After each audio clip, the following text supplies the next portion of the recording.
የቡሪካ ነው አጫውሽ እንደኔ ቺን ፓርት አይቶ የሳቀ ማን ነው ጋይስ? እኔ ወላሂ ሆዴ ቁስል ነው ያለው። ብሩኬ ነው የሚባለው ቡሪካ። አሁ ለሱና ለፍቅር እንግዲህ ጡጦ ተሰጣቸው ማለት ነው። ጡጦና ማጫወቻ ፉፉ ያንተስከፋ እውነቴ ነው የምላችሁ እኔ ሆዴ ቁስል እስከሚል ድረስ ስቅ ያለው ማለት ነው። ጭራሽ ብሎ ያሉበት ሁኔታ የሚገልጽበት ወይም ደግሞ ህፃንነት። በነገራችን ላይ ፍቅር አድጋለች፣ ነገር ግን ቡሪካ አላደገም ብሎ ነው ማጫወቻው ለቡሪካ ተሰጠው። ውድ ቤተሰቦቼ እንዴት ዋላችሁልኝ? ደህና ዋላችሁልኝ? ከኔ ጋር ሁሉ ሰላም ነው። በያላችሁበት ሰላምና ጤና ደስታ መኝላቸው። ላይክ፣ ሼር፣ ሰብስክራይብ እያደረጋችሁ እስከ መጨረሻ ተከታተሉኝ። የውድና የተከበራችሁ የእስልምና እምነት ተከታዮች በሙሉ እንኳን አደረሳችሁ። ኢድ ሙባረክ ብያለሁ ሁላችሁም። ሌላ በመቀጠል ደግሞ አብርሽና ሩታ ዛሬ እንግዲህ ቀሩ ማለት ነው። እናንተ በራፍ እያየን እንቃጠል ወይስ እንተዋችሁ እርግፍ አድርገን በቃ አሁንማ ሰለችሁን አይመጡም ብለን ትውት እናደርጋችሁ ወይስ ትመጡና ታስደስቱናላችሁ? እውነቴ ነው የምላችሁ እኔ እኮ ሱስ ሆኖብኝና በር እያየውኝ ነው። በመቀጠል ደግሞ እንግዲህ ነገ ወደ ዱባይ የሚመጡ ወይም ደግሞ የሚገቡ ይመስላችሁና ዛሬ ነው ተናግሬያለሁ። ያ ማለት ደግሞ ከባለፈው ከሰማሁኝ በኋላ ወይም ደግሞ ከጠየቁ በኋላ አልጠየቅኩም ስለነበረ ነው። ምናልባት ነገ የሚገቡ ይመስላችሁና የምትጠብቁ ልጆች ልትኖሩ ትችላላችሁ። ወይስ አንቺ ሳላልሽም ነበር አንቺ ውሸታም ልትሉኝም ትችላላችሁ። በመቀጠል ደግሞ ለሰኞም ብላችሁ የምትጠብቁ ልትኖሩ ትችላላችሁ። በጣም ይቅርታ ይሄ ሰሞን እንዳትጠብቁ ማለት ነው ውድ ቤተሰቦቼ። ያ ማለት ተትቶ ሳይሆን ጊዜ ተራዝሟል ማለት ነው። ጊዜው የተራዘመው ደግሞ ከሰኞም ከማክሰኞም በኋላ ነው ማለት ነው። ተግባባን አይደለ? ገብቷችኋል ብዬ አስባለሁ። ከሰኞም ከማክሰኞም በኋላ ይሄንን ቀን አልላችሁ፣ ምክንያቱም የሚመጣ ነገር ስለማይታወቅ አሁንንም ይሄንን ቀን ብዬ ልናገር አልችልም ማለት ነው። ስለዚህ እስከዛ ድረስ በሰብር ጠብቁ። አይ ወይኔ በላቸው፣ ስማችሁ እኮ ገነዋል እናንተ ልጆች። ቶሎ ብላችሁ አፋጥናችሁ አመጡም ነበረ። በነገራችን ላይ ስለ ኢድ ስለሆነ ነው መሰለኝ በረራ የሌለው። አብርሽ ደግሞ ትናንትና ተናግረዋል ተባለ፣ ነገር ግን እኔ አልሰማሁም ነበረ። ነገር ግን አሁን ሰምቻለሁ እላችኋለሁ ውድ ቤተሰቦቼ። ስለዚህ አሁን መቼ መሰላችሁ? ከማክሰኞ በኋላ ይሄ ቀን አልላችሁም፣ ከማክሰኞ በኋላ ነው። ስለዚህ እስከዛ ድረስ ፋሽብርቅ ድምቅ እያላችሁ ጠብቋቸው ማለት ነው። ልብስ የምገዙ ልብስ ግዙ፣ ጫማ የምገዙ ጫማ ግዙ፣ ጸጉራቸው የምትሰሩ ተሰሩ። እኔም ልሄድ እንደ ውድ ቤተሰቦች እስከዛማ ከቆዩ ማለት ነው። ሁሉም ያስኬዳል እኮ አሁን በዚህ ሰሞን ስለተባለ ነበረ ወደኋላ ያልነው። ስለዚህ መሄድ አለብን ማለት ነው። እውነቴ ነው የምላችሁ እና ሄደን አይተን እንመለሳለን። ቢፈቀድልንም ለሁለት ቀን ነው እና ምን ችግር አለው ደርሰን ብንመለስ? አሁን እግራችን አይቆረጥ እጃችን አይቆረጥ እና ቻናላቸው ራሱ በጣም እየወረደ ነው። ለምንድን ነው ማመጡት እናንተ? ቻናሉ አሁን እኮ እንደዚህ ሲወርድ ማለት ነው እንደዚህ ዝቅ ሲል ከዛ በኋላ ያበደ ወገባችሁ ቅምጥል፣ ከዛ ምላሳችሁ ቆረጥ፣ እጃችን ደግሞ ረዘም አድርጎ በየኮሜንት የምንሳደብ እንትን ዲራማ ያመጡልናል ማለት ነው። ለማንኛውም ችግር የለውም። ከቀለበቱ በኋላ ያፈለጋችሁ ነገር ለነገሩ አይመጣም። እናንተ አያችሁ አይደለ? አብርሽና ሩታ እኮ አሁን በቃ ተሳሰሩ ማለት ነው። ሩታ አብርሽ አሰረችው፣ አብርሽ ሩታን አሰራት አይደል የሚባለው? ቀለበቱ ሲደራረጉ ይመስለኛል። እንደዛ ነው። እውነቴ ነው የምላችሁ። ስለዚህ ምንም ነገር አይኖርም ማለት ነው።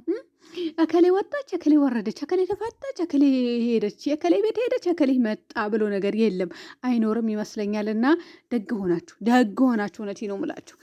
ግን አንዳንዴ ራስ ምታት የሚሆን ዲራማ ብታመጡልን ደስ ይላል። እንዴ ለምን ይዋሻል? እውነቴ ነው የምላችሁ። እኔ ፈታ ዘና የሚያደርገኝ ነገር እፈልጋለሁ። አምሺ ሰላም ሆነው እነሱ ለእኛ የሚያቀርቡልን ነገር ራስ ምታት ሲሆን ደስ ይለኛል። ደግሞ እናንተም ደስ ይላችኋል እርግጠኛ ነኝ፣ እኔ ብቻ ሳልሆን ማለት ነው።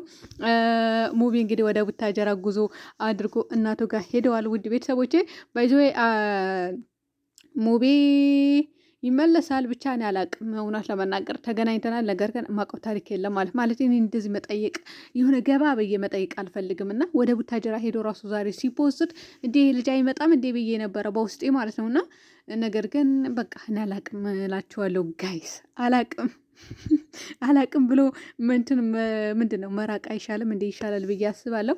ለማንኛውም ፍቅር ማጫወቻ ተገዝቶ ጡጦ ነው ጡጦ። ቆይ ለቡሩክ ነው የተገዛለት መሰለኝ፣ ሁለቱም ለቡሩክ ነው የተገዛለት እና በሳቅ ነው እናቴ እንድሙት ወደ ቁስል ያለው ማለት ነው። ለምን ለፍቅር አድጋለች፣ ለሱ ስጪው ተባለች። ከዛ በኋላ ተጫወቱበት። እና ለማንኛውም ሙድ ስለተያዘባችሁ ደስ ብሎኛል። ፉፉ ደግሞ ማለት ነው ያው እየሰደባችሁት ነው። እናንተ ለምንድን ነው የምትሰድቡት? ባልና ሚስት እኩል አድንቁ። አሁን እኮ እናንተም ተከፋፈላችሁ እኮ። እኛ አብርሽ ሩታ ተባብለን ነበረ ለትንሽ ጊዜ፣ አሁን ትተናል አይደለም ቤተሰብ? አዎ ትተናል። ስለዚህ የፉፉና የፍቅር ቤተሰቦች ደግሞ ለምን እንደተከፋፈላችሁ ማቀው ታሪክ የለም። እነሱ የሚኖሩት ሌላ፣ የሚሰራ ቪዲዮ ሌላ እና ታዲያ ምን አከፋፍሏችሁ ነው ፉፉን እንደዛ የምትሰድቡት? አንተ ባለጌ የምትሉት። አሁን ረመዳን ተፈታ እኮ ጋይስ፣ ረመዳን ተፈታ በቃ። አሁን ስለዚህ ሴጣኖቹ እኮ በቃ ተፈቱ እኮ ታውቃላችሁ አይደል? ሴጣኖቹ ተፈተዋል። ማሰላማ።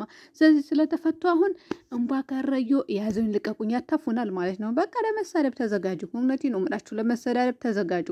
እና አንድ ሸዋ ራሱ በጀመርንበት እቀጥላለሁ። ረመዳን ሲገባ አፉ ብያችሁ ነበር፣ አሁን ግን እጀምራለሁ ብላ ነበረ። በነገራችን ላይ እንደዚህ ስትሉ የጾማችሁን ጾም እንደሚበላሽ ወይም ደግሞ እንደ ተቀባይነት እንደሌለው ማወቅ አለባችሁ ማለት ነው። እና አሁን ሴጣኖቹ ተፈተዋል እላችኋለሁ። ሰሞኑ ስድብ የሚባል ነገር በየኮሜንቱ አልነበረም። እውነቴ ነው የምላችሁ፣ ቀንሶ ነበረ። በተለይ መጥፎ ኮሜንት። አሁን ቅድም ዞር ዞር ላለው ስድብ አለ፣ ዞር ላለው ስድብ አለ በየቦታው። ለካ በቃ ሰይጣኖቹ ሲፈቱ የህዝቤም ሰይጣን ተፈተዋል። ለካ ሰይጣን ነበረ እየተቆጣጠረን የነበረው። ከዛ ሲታሰር ታሰር፣ ሲፈታ ደግሞ ተፈታን ማለት ነው። ስለዚህ ባቆምንበት እንቀጥላለን። እኔ አልቀጥልም እኔ አልቀጥልም። ተሳድቤምም አላቅም፣ ተነካክቼምም አላቅም፣ አልነካካምም። ብቻ ሁሉንም ምንድነው ነገ ብትወድቁ የሚያነሳችሁ ኢትዮጵያዊ ነው። ዛሬ ብትወድቁ እንደዛ ነው። ስለዚህ እኔ ከማንም ጋር ችግር የለብኝም። ባጃችሁ ግቡ። ብቻ እነዚህ ልጆች አሁን መጥተው ሰላማቸው፣ ደስታቸው አጣጥመው ወደ ሀገራቸው ቢመለሱ ደስ ይለኝ ነበረ። ነገር ግን ለነገም የተባለው ያው ዛሬ ጉዞ ያደርጋሉ ነገ ይገባሉ ብዬ ነበረ። ነገር ግን የለም። እናንተ የእናንተ ነገር እንከን አያጣውም። በቃ እንከን አያጣውም ጋይስ። እንከን የሆነ ጊዜ አንድ ነገር ይመጣል። አሁንም መልሶ የሆነ ጊዜ አንድ ነገር ይመጣል። እና ለማንኛውም ውድ ቤተሰቦቼ ስለዚህ ከማክሰኞ በኋላ ነው። ለማንኛውም ማለቴ ጥያቄ እንዳታበዙ። በመቀጠል ደግሞ ብትጠይቁም ችግር የለብኝም እኔ እነግራችኋለሁ። ነገር ግን በብዙም ቦታ ወይም የለም ቀርተዋል ወይም ደግሞ አበላሽተውታል ሊመጡ አይደለም ዋሽተዋል ምናምን ልትሉ ትችላላችሁ። ስለዚህ ወይ ዛሬ ነገ ትጠብቃላችሁ፣ ከነገ ወዲያ ትጠብቃላችሁ ሰኞ። ስለዚህ ሰኞም አይደለም ለማለት ነው፣ ርቋል። ከማክሰኞ በኋላ ባለውን ጠብቁ ማለት ነው። ስለዚህ እናውቀዋለሁ ቀኑ፣ ነገር ግን መናገር አልፈልግም። ሰምታችኋል። አዎ ሰምታችኋል። ማለቴ ገና ድጋሚ የሆነ ነገር ተፈጥሮ ደግሞ ቢቀሩ አስባችሁታል እንዴ?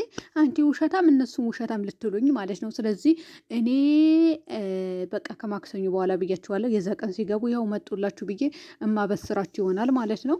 እንደዚሁም ስማችሁ ገንዋል። ስለዚህ እንደምንም ብላችሁ አብርሽና ሩታ ማስተካከላችሁ እንድትመጡልን በአክብሮት እንጠይቃለን። ትዙም እንግዲህ ልብስ እየመረጠች ነበረ። ጭራሽ የህንድ ልብስ ለብሳብን አልመጣችም። አንቺ ግርፍፍ ሂጂና ጥሩ ልብስ የኢትዮጵያ የሀበሾች ልብስ ለብሰሽ ነው የኔ ማር። እና ጸጉርሽ እንግዲህ ከአንገትሽ ላይ አልወርድም ብለዋል። ምን ነው መንግስት ይፈታዋል ችግር ብለሽ አውርጂው ብያት ነበረ። ጸጉሬ ስለታጠቁት እንጂ ረጅም ነው አለች። እንግዲህ እና እንደዛ ነው እላችኋለሁ ውድ ቤተሰቦች። እኔ እኮ የማልደርስበት ቦታ እኮ የለም። እጅ መሰላችሁ ምላስ መሰላችሁ ሲጽፍም ሲናገርም ማለት ነው። እና ውድ ቤተሰቦች በያላችሁበት ሰላምና ጤና ደስታ እመኝላችኋለሁ። ሰላም ሆኑልኝ።